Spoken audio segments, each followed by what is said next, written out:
زاخرا بعطائه.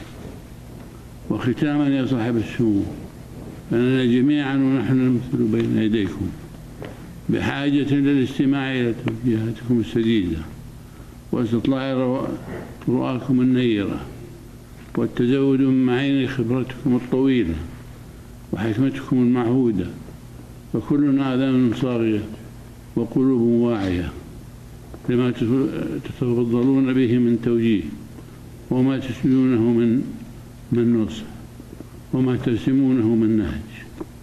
فقد جمعتم في شخصكم الكريم خبرة المسؤول وحكمة الإنسان وأمانة المؤتمن. وإذا كان قد أصاب من وصفكم بأنكم رجل دولة، فلقد أصاب أكثر من قال أنكم وبحق دولة في رجل.